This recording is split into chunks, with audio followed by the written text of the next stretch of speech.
What's up, Lemonheads? Welcome to another episode of From the Yellow Chair. I'm Crystal, riding solo today.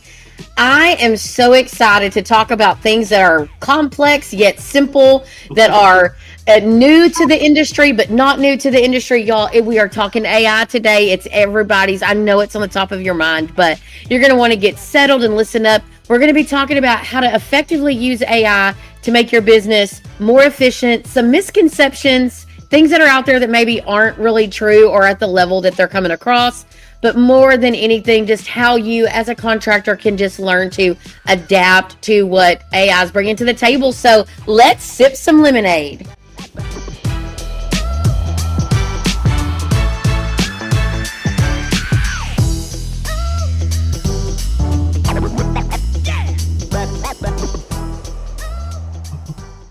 All right. Well, Dave, welcome to the show.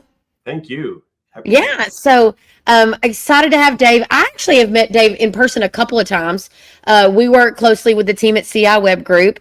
I think they personally are very good voices in the industry for AI, and so it's been a pleasure to meet you and get to know you. And this, your how your brain works is so fun to watch because it's not. I'm over here like I love the creative side. Like let's get out in the community and let me take my mascot somewhere. And I got cracked up because when we were together the last time, I said, "Well, this is what we're creating," and you're like, "How long did it take you to do this?" And I'm like, "4 days," and you were like, "Well, take us like 10 minutes." So I love what AI. I choose to be positive about a resource, what resource AI is for the industry. So, Dave, I ask every client or every visitor this, or every guest this: why should anyone listen to you? Tell us about yourself and what you have going on. Well, because I guess I'm the one of the earliest technology proponents of AI in home services. Mm-hmm. First time I met home services, we were part of UC Berkeley, California. Their startup incubator at the time with my company called Buck AI. And I met a few founders from the home services industry, HVAC, plumbing, electrical, and I fell in love with it because it is so kind of suitable for AI implementation, but there was almost none of it. And I'm talking about like 7 or 8 years ago. All right. And I became the CEO of Buck AI, which was the dispatch AI company, then started another company called OnePath, which is focusing on AI front office employees to manage your leads. We're going to be talking about that in a minute. And now I'm serving as the chief technological officer of Contractor in Charge. So I have like 3 roles at the moment. And between all three, I see the size of the same problem.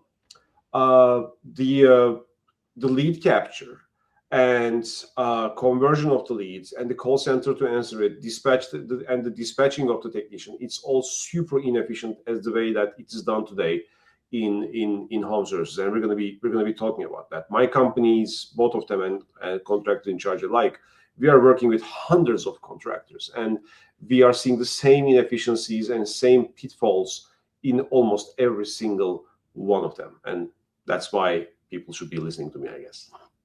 No, I agree. So, and just a couple of things that I want to highlight there is you are one of the first adopters, and you know, I think what has to be, and this is where I have to keep like some AI people, Jennifer Bagley, they are very, very forward, and I'm sure you can be very technical. But what I always try to bring through from the yellow chair is a approachable thought process that we as contractors can wrap around this. So one of the biggest misconceptions is, I think, is that AI has to be this overly complex No, tool, and that we as contractors have to know how to basically vibe code things no. in there. I still stand strong on, I as a contractor would be looking at AI as a resource that should make my vendors more efficient and should make my operations more efficient. Correct. That's I do not have to know how to code it. Yes, and you shouldn't. Here's the thing: the reason that you are facing almost like a mandate to do some things in like vibe coding, and you need to go to sites like N8N and then put up with your own agents and then or Zapier and then do if this then that chains and everything like that, is because there are no, or there were no actually before OnePath, ready, set, and go agent networks that handle set functions in home services environment. What I mean by that is, let's think for a second about the customer journey. Some customer calls you or texts you or visits your website and whatnot and stuff like that. They stumble on a tool, either voice, text, again, online widget. What needs to happen? That customer needs to be qualified. That customer needs to be understood. That customer needs to be mapped to one of your service offering, if any, or disqualified for that matter. And then there needs to be the optimal time slot for that customer, and that needs to be found and communicated. And then that appointment has to be created, and so on and so forth. Now, this, if you think about this whole front office thing, either there are people who are sending forms and then they are not qualified, so therefore you need to go to Zapier and then try to qualify them, blah blah. Right. More steps. Yeah, more steps and more steps. But what I'm trying to articulate is, a software industry failed to make things easier for contractors, and that ended up in, oh, you need to wipe code stuff, or you need to put up with your build your own agents type of stuff. You don't need to. You shouldn't, because your job as the contractor is to provide the best service you are able to your customers, period. Everything else is and should be, well, secondary, right? Mhm. But right now, there is almost as much overhead in any home services company as the number of technicians, just to make the systems work. What I advocate for is, this is extremely fat organization, in a sense of having too many people in, and then having too many inefficiencies in, and then trying to connect point solutions to one another, and so on and so forth. What I advocate for, and what's the biggest thing, is AI should be simple, AI should be adoptable, AI should be implementable in a day or two, and then you should be get going, period. It should not take months. It should not take multiple teams. It should not take sleepless nights, or so on and so on and so forth. AI should be working for you. You should not be working for AI. Well, and I say that too, like I agree, but I think we have a responsibility, as just specifically if you like marketing, we have a responsibility to learn AI and how we should implement it. And some people love it, so they get really down in the weeds and they will really own it. You know what I mean? They will really dig in there and learn it. But I think the biggest opportunities right now are with your CSRs and the booking, like you mentioned. So, you know, right now in my own pest control company with my sister, we are launching our AI agent. Her name is Noreen. We are launching her specifically just to help with overflow and with other, like, just our girl that's at the RCSR. She can actually push a button and now AI answers everything. If she's got a customer, she's got to step out for a doctor's appointment. I mean, there's lots of ways that you can implement this, but we are using a resource to help us get that launched, and it's really helping our efficiency. Where we're not losing calls. We use an AI, like, this is simple AI, but like a Chrome extension that helps us with dispatching. Again, it's a pest control company. So again, we didn't have to go build these things out, but we are learning how to use them as a resource. Yeah. And but speed to lead was the best conversation that you and I had. Like, it's a no-brainer that AI would be my speed to lead response. Sure. And number one, it is not optional anymore, because it is not about well, you implement AI or not. It is about how fast you are and how available you are as a contractor with your customers, to your customers. Say, I call you at 10 p.m. in the evening. What happens? Like, or I send you a message. What happens? Every single service company, not just home services, but like every other company as well, we are literally moving past 9 to 5 availability at the moment. So sorry, That's okay. I don't know what's happening. Okay. I believe I just... Okay. Sorry about that. You're fine. Now, as I said, AI is no longer optional. And more importantly, most of the contractors that I'm seeing is behind 18 months behind the curve on this. And the gap is not sophistication here. The gap is the response speed. And speed is now table stakes because homeowners literally are texting 3 companies at once and then just moving forward with the fastest company out there ever. So speed to lead is a no-brainer. Speed to lead is the default right now, default MO for anybody. Now, what AI means actually for a home services company? Not a robot, not a weird sounding thing that doesn't understand you at the other end of the line, but it's like more like a tireless front desk person who answers in seconds at 2 a.m. on every channel and never forgets to follow up. That is becoming the default right now. And Right. companies who are implementing this are getting ahead of the competition.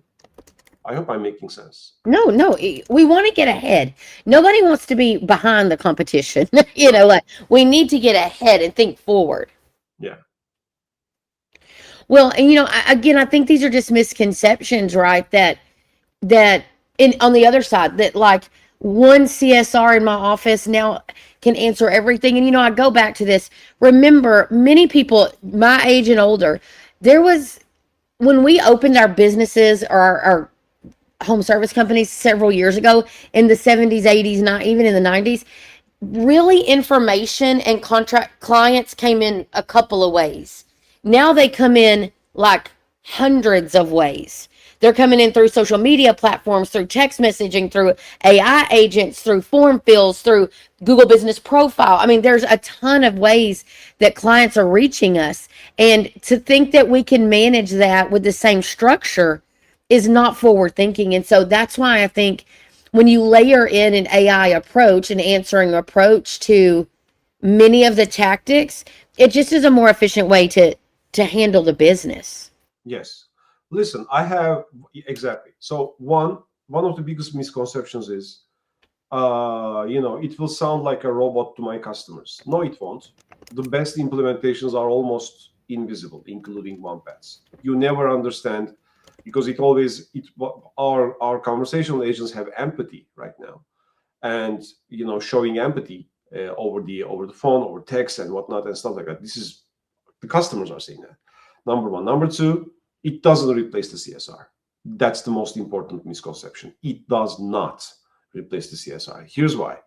It handles the overflow to CSRs if needed, and also it handles the workload that CSRs never get to, like after hours or abandoned bookings or like follow-ups, the things that your CSR does not have time for.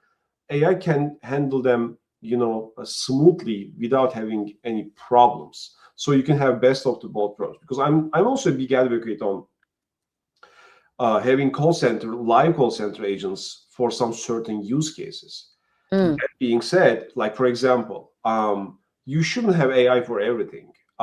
There are cases that human empathy and human creativity and connection is needed, right? And then there are cases where simple use cases like, hey, I need to schedule my tune-up, and you don't need a human CSR for that. Your AI can handle it easily. So the most important thing is triaging, I guess, just like you would do in an ER, like the cases. The most important or the most critical or creativity requiring cases goes to humans. The rest goes to AI, and everyone's happy. The third misconception is people think they need to be big to use it. Right. A lot of phone calls or a lot of team. Yes. No. OnePath has successful customers who has only 4 technicians. That's it. Like, I mean, because it follows up, It schedules appointments. It qualifies the leads. It follows up with the abandoned calls and bookings. It does mass outreach. It fills the calendar. It basically does everything. And this company just can get by with one CSR/dispatcher at the same time, and with AI filling the gaps. So no, you don't need to be big, and AI doesn't need to be expensive for small companies as well. Just so we're clear, because we need to democratize AI. I guess that's the right word to say it, because just like with the current field service management platforms, we need to go and make it ubiquitously available for everybody, and then we need to improve on the platform. That's what I think. You know, that's very true. And again, like you're so right. Like people are like, "Well, I'm just going to replace everybody. I'm going to go all AI." And this is my encouragement to contractors as you're listening today to this is it really is about how prepared your team is and how they understand how you are choosing to implement an AI tool for you. Right? So I really think that it's no longer not an option. And I say that because the amount of efficiencies that can be saved for you make your business more profitable, all types of just increases there that really you can't ignore AI. I'm not saying it really has to be customer facing, but again, just some internal things really are there. It's just I don't think it's something we can ignore. And then again, on those misconceptions that you talked about, I actually think that really once we get past those misconceptions, that it actually can help create a better customer experience and journey. So remember, just because you don't like AI or you think AI is slow, your whole market does not feel that way. Some people would rather talk to a robot than a person in their mind, you know? And so again, this is where don't let your own feelings be cloud your judgment here. But again, I'm like Dave here, like there has to be an understanding that I don't think it's ready to replace every CSR and dispatcher that you have. I think it's a tool for things to be more efficient. If you're playing in the game of speed to lead, definitely look at how you can deploy that again to assist you.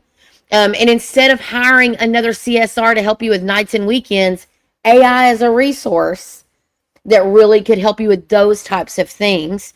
And I just definitely think that AI is making an impact on lead management and the ability to follow up on those things. So if you're not just using the tools as resources, you're just missing the boat because maybe you're either digging your heels in because you refuse to acknowledge that it's here, or you are playing the ignorant card of like, I don't know, and I'm not willing to learn. And there's some great tools out there to help us. And so, Dave, if you were to tell a contractor, like, what's one place you would immediately launch AI if it were your business? Lead management, bar none. Lead management. Yeah, like call intake, and websites, online widgets, and then follow-ups, and like you don't need to have separate tools for these things. You can have just one tool, but the whole idea here is speed to lead is the first place that I would be implementing AI. Here's why. For our best customers, 40% of their appointments are coming from follow-ups. 40%. Let that sink in for a moment. And there are, I know for a fact, thousands of contractors out there who are not doing a single follow-up, who can't. They don't have time, resources, or means to do that. The other thing is, for example, in our application OnePath, the average response time is 17.9 seconds across thousands of conversations. So qualify, score, book, and push into Service Titan or House Call Pro or whatever for that matter takes under 90 seconds, Crystal. 90 seconds. Mm-hmm. This is less than wait time to connect to a CSR for most home services companies. So again, the whole idea here is how fast you can be as a home services company to establish trust, because trust is not starting to get established at the moment that technician steps into your home. Trust starts to get established that people get to meet with your brand, get to see your website, get to interact with your company, and then gets response accurately and in a timely manner, regardless of what the time is, right? And then you keep your promises and be there on time and then do the service and so on and so forth. I always advocate for this. Basically, the customers in home services industry, they are seeking a solution to a problem that they don't have a solution for. I have my AC broken, I need that fixed, right? And then a technician steps in and then says, hey, I just fixed your AC, and then goes away. So what is the actual product that is being transacted here? It's trust. I don't know as a homeowner that AC will be working for the next year or two or for 3 months for that matter. So I trust the technician and therefore the company to get it fixed, right? Now, that trust, I advocate, does not start at the technician arrival. It starts at the point of the moment of engagement with the company, engagement with the brand, to quote Lemonseed. Therefore, the entire trust chain of events should be established to give maximum confidence to the customer. I hope I'm making sense. No, you're definitely making sense. And this, again, that customer journey is so important, that so I'll give you an example. We have a client that's like, I just need leads. I need leads. So I'm like, well, I think we probably need to launch something like eLocal or Yelp or something, because right now we have to go buy the leads because he's a newer company. And then he goes, well, I don't really have anybody to answer the phone. So I'm like, how is this ever going to work? Or they don't prioritize literally answering the phone and form fills and things quickly. So, this is a self-evaluation of the company and where you need the most support, and you've got to put in a little time to make it right. Yeah. And to have it set up well for your company. Yeah. Okay. And then I just thought, the future. Is there anything that you want to kind of predict, or give us any thought about? OnePath is the first company who have implemented AI to AI booking. And AI to AI booking. yes. So Okay. if you think as a contractor, you are the only one who's going to be using AI, well, it's just wrong. People are going to be using AI to get their things done. So therefore, people are going to be using AI to schedule their appointments, or like book a job with an appointment with a technician, and so on and so forth. Now, Google has launched a technology that's called WebMCP, which allows tools like ChatGPT to book appointments on consumers' behalf without the consumer ever having to come to the website. Like ChatGPT interacting with your website, therefore interacting with OnePath, and then booking an appointment straight away without consumer ever seeing your brand or website or anything like that. It just get things done. And these personal assistants are coming. They are already here, but they are getting wider and wider and wider traction. Now, so the next customer profile for contractors is not necessarily consumer herself, but the agent or the AI assistant of the consumer. Therefore, you need to make your business available to AI booking. And mind you, this is just a one-line code on your website that makes your business available to AI agents out there. But so that's the future. And so, long story short, your next customer may not be a human visiting your website. Mm, mm. And I've heard a demo of that. That is wild. So what Yeah. we need to be prepared for, and even little things I learned, like you can teach your home system, whatever it is, hey, whoever, Siri, Google, Alexa, whatever you got going on. Mm-hmm.